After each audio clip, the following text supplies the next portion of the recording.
Keshoraipatan sugar mill में संयुक्त किसान समन्वय समिति के प्रतिनिधि नवीन श्रृंगी ने बताया कि ग्रामीणों से बिना चर्चा किए केशोरायपाटन के नजदीकी गांवों को रायथल तहसील में शामिल करने एवं केडीए में केशोरायपाटन एवं तालेड़ा पंचायत समिति के गाँव को शामिल करने के निर्णय पर नाराजगी प्रकट करते हुए युवा कांग्रेस नेता गिरिराज गौतम ने कहा कि यह सरकार का तानाशाही रवैया है जो ग्रामीण अस्तित्व को खत्म करने एवं ग्रामीणों को परेशान करने के लिए लिया जा रहा है। गिरिराज गौतम ने कहा कि पूर्व में भी यूआईटी के मास्टर प्लान में जिन गांवों को शामिल किया गया था वहां के किसान आज भी विभिन्न परेशानियों का सामना कर रहे हैं। अब केडीए के विस्तार में केशोरायपाटन एवं तालेड़ा के गांवों को शामिल करने की योजना यहां के बड़े मंत्री द्वारा बनाई जा रही है, जिससे बूंदी जिले के गांवों का अस्तित्व समाप्त हो जाएगा। किसान एवं ग्रामीण परेशानी उठाने के लिए मजबूर हो। साथ ही उन्होंने कहा कि हाल ही में बनाई गई नई तहसील रायथल में केशोरायपाटन के नजदीक के जिन विभिन्न गाँवों को शामिल किया जा रहा है वहाँ के किसान नाराज है।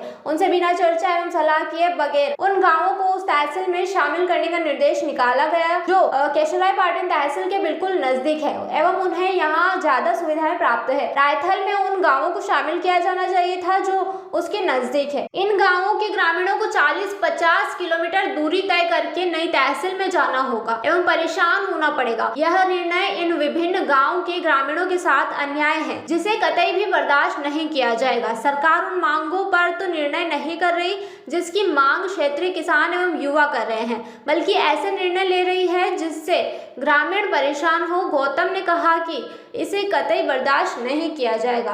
किसी भी कीमत पर केडीए में केशोरायपाटन एवं तालेड़ा के गांव को शामिल नहीं होने दिया जाएगा। साथ ही नई बन रही तहसील रायथल में भी इन गांवों को शामिल नहीं होने दिया जाएगा। इसके लिए आवश्यकता पड़ी तो आंदोलन भी ग्रामीणों के साथ मिलकर करने से पीछे नहीं हटेंगे। 6 मार्च को कापरेन में क्षेत्रीय युवा किसानों के साथ बैठकर आगामी रणनीति तय करेंगे।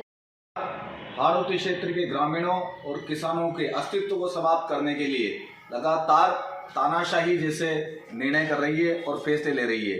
अभी फिलहाल में कोटा के एक बड़े मंत्री ने बयान दिया कि केडी के अंदर केशोरायपाटन और तालेड़ा की पंचायत समितियों के गांवों को शामिल किया जाएगा और अभी एक रायथल को नई तहसील बनाने का निर्णय सरकार ने लिया जिसमें केशोरायपाटन के नजदीक के बहुत से गांव जिनके लिए केशोरायपाटन बिल्कुल सुविधाजनक था, नजदीक था, उन गांवों को रायथल तहसील में जोड़ने का काम किया जा रहा है। निश्चित रूप से बिना ग्रामीणों की सहमति के, गांव वालों की सहमति से चर्चा किए बिना इस तरह के तानाशाही निर्णय लेकर राजस्थान सरकार कोटा बूंदी के गाँवों के अस्तित्व को नष्ट करना चाहती है, यहाँ के किसानों को परेशान करना चाहती है।